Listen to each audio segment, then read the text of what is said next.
Welcome, demigods, monsters, and gods alike. This is the Olympus Report.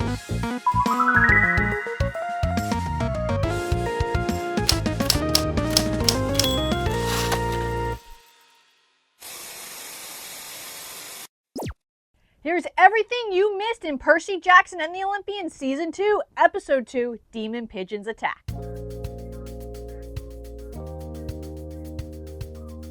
Quick before the video starts, as I mentioned in my Episode 1 breakdown, each week I am going to be doing a giveaway. Since Episode 1 and 2 came out together, this week there's only one giveaway for those two episodes. But I am giving away this Season 2 poster. Details on how to enter will be at the end of the video, so stay tuned. But for right now, let's hop into the breakdown. Episode 2 changes a lot from the book, specifically with intentions and ordering. But overall, it succeeded in capturing the essence of what the book was trying to tell. Our episode starts with the Stamalian birds. We then pan down to chariot preparation, where Annabeth and Percy are talking about the birds and the barrier. In the book, the bird attack was a complete shock to our campers, but here they are well aware of them before they attack. As mentioned in my Episode 1 breakdown, Percy being confined to his cabin is also a change from the book, and Tantalus' spy is also completely new for the show. Thanks to Annabeth's brains and knowing the Demigod Handbook, which I'm pretty sure is show only, but if it was mentioned in the book, let me know down in the comments below.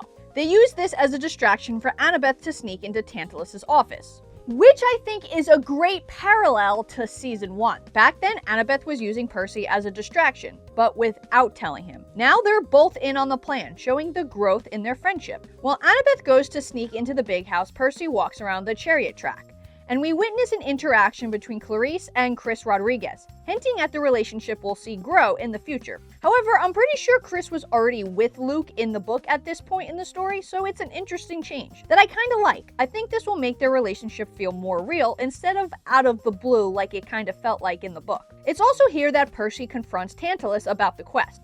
Much like the book, Percy does it in public so Tantalus can't ignore him. In the big house, when Annabeth is looking around, we see a wanted poster for Tantalus, which says for crimes against the gods, hinting at Tantalus' crimes. Annabeth then iris messages Chiron, who is in Miami with his cousins, and if you've read the books, you know those are the party ponies. Chiron is forbidden from contacting campers, but as Annabeth points out, she contacted him. Annabeth tells Chiron that they need to find the fleece. They need a quest. Now here's a big change from the book. In the book, Percy didn't tell Annabeth about the fleece until after the chariot race, as they were supposed to be fighting about Tyson. They do eventually end up fighting in this episode, but it's about Annabeth lying to him over what Chiron tells her next. The Great Prophecy is brought up, which Annabeth had no knowledge of until this point, which I also believe is a change from the book. Chiron tells Annabeth that under no circumstance can Percy go on the quest, which is the reason Percy and Annabeth decide to race separate. Percy believes it's so they have double the chance to win, hence double the chance to ask for a quest, as the winner is offered a boon, a reward, which also happens to be the main methods of power-ups in the game Hades, which has been super popular in the past couple years. So I wonder if this was intentional. But the real reason Annabeth wants to race separately is because she wants to make sure Percy does not win. We then see that the Poseidon chariot is not in good shape, but thanks to Tyson, it's fixed up in no time, hinting at the Cyclops forging abilities even more. Now, both Tyson and Percy say the phrase, "I can fix that." And I may be super overthinking this, but I couldn't help but think of another Disney property, Holes, which is also getting a TV show remake. In this scene, you can tell that Tyson feels like the odd man out. He just wants family. He wants to belong, whether that's to Sally, who he writes a letter to, Poseidon, who he asks Percy if he's ever going to see, or even just Percy. Tyson wants to belong. And you can see that Percy is hesitant to accept him as a brother, much like in the book. Up next, we have the chariot race, and there's a ton of references here. The track has statues of Apollo and his sun chariot, as well as Demeter and her chariot. Now here's another difference from the book. In the books, all 12 cabins were represented in the chariot race. But here it's just Athena, Hermes, Ares, Hephaestus, and Poseidon. And I feel like it's simply for practicality and budget. Having 12 chariots on the track would have been a lot, and probably dangerous. But the chariots we were given do not disappoint. Hermes has the design of wings, as well as snakes on the helmet. and Hermes is caduceus on the armor. Ares is filled with spikes and spears, along with a giant boar on the front. Athenas is elegant with olive vines and owls. Hephaestus is all machine forward with gears and moving parts. Their helmets even include goggles. There was speculation online that one of the Hephaestus campers was Beckendorf. I too also believe this could be the case, but according to the producers, Beckendorf has not been cast. So it looks like this is just another Hephaestus camper. And Poseidon's chariot features the jaws of a shark, as well as waves, and of course it's the color blue. Their armor also has a hippocampi on it, which is a great nod to the sea creatures because as we'll see later on, unfortunately they have been cut. Tyson has a shield and a trident. As I pointed out in recent videos, the trident also features the symbol of Poseidon. And something that I think is a great attention to detail is his helmet. His helmet isn't the normal helmet shape because it would cover his eye. So Tyson's helmet has a cutout. Amazing attention to detail. Now, I may have been the only one, but I kind of got medieval times vibes from the chariot race. From the hats, to the flags, to cheering for the other team. I doubt that it was intentional, but it definitely had those vibes. If you've ever been to medieval times, you know what I'm talking about. Before the race starts, Clarisse takes out Hephaestus' chariot. Very on brand for her. And the chariot race was just awesome. It did not disappoint, and you can tell that no corners were cut this season. It was filled with action and amazing stunts. Such a fun sequence. I love that when Ares attacks Percy and Tyson, the reason Tyson wins is because he's doing exactly what he was told. Give me that one eye! Marie!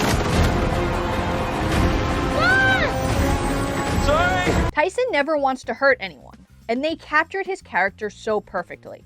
Honestly, maybe the best book-to-screen character we've seen so far. The Hermes chariot is sent flying. Get it, Hermes? Flying? Guess Percy was right. Wait, so these things actually let you fly?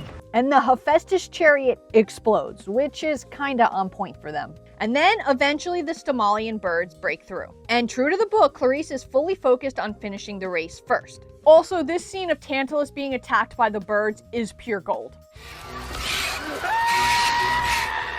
Showing us just how much of a baby he truly is. I love how they have Annabeth have this moment of realization on how to stop the birds, as I feel her wit moments were a bit cut from season 1.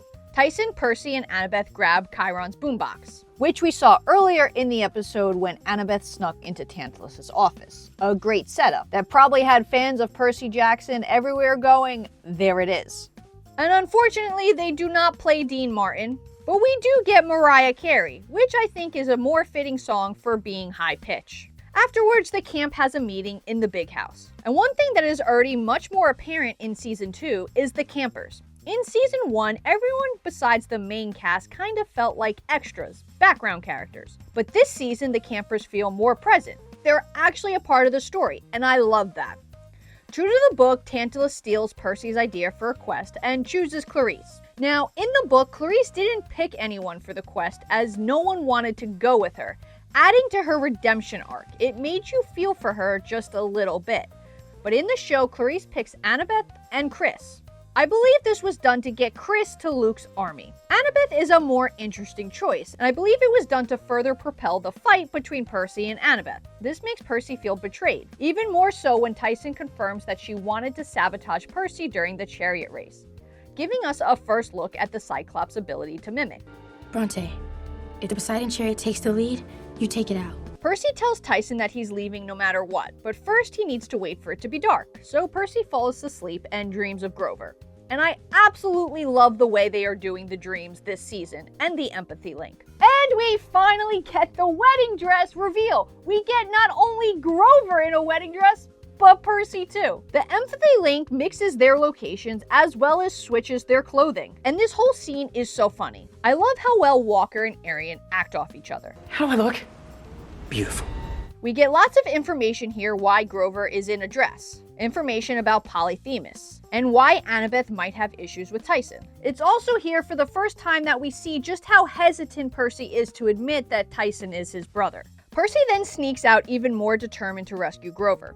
Percy asks his dad for some form of help, claiming that he's his only son. Another hint that Percy does not see Tyson as his brother. Yet. However, like I said before, instead of Poseidon sending the hippocampi, which have been cut, he sends Hermes, instead of Hermes just showing up. Now, the hippocampi being cut is tragic, but not as much as this next one. George and Martha are nowhere to be seen! How could they do this to me? Why would they do this to me? They even hinted at it with the snakes on the helmet. I just hope at some point in the future, if not this season, future seasons, that at some point we get to see this snake duo. Hermes brings Percy the thermos of winds and the vitamins, but also with a secret quest to save Luke. And just like in the book, Percy doesn't think Luke can be saved, but Hermes tells him that you can't give up on family. Hermes points out the Princess Andromeda before leaving Percy with a boat. Percy is then confronted by Annabeth, and they have a truly emotional scene, which is not in the book, but one that I think is a great add. Before they can fully forgive each other, however, they are cut off by Tantalus, who tries to kill them with a crossbow. They really nailed just how slimy Tantalus is. Thanks to Tyson, though, they are able to escape, and the three are now set for the Sea of Monsters. Overall, I really enjoyed episode 2. I think it was close enough to the book, but also being new enough that I was on the edge of my seat. It was emotional, action-packed, and funny. Exactly everything I want from Percy Jackson. A standout to me so far is definitely Tyson. I absolutely adore him, and Daniel's doing such a great job of bringing Tyson to life. But before I go, don't forget to enter the contest for this Season 2 poster. To enter, all you have to do is comment your favorite moment from Season 1 or Season 2 down in the comments below, and next week, I'll pick a winner. But for right now, that's all I have for you, Half-Bloods, so I'm signing off. And please, as always, stay safe.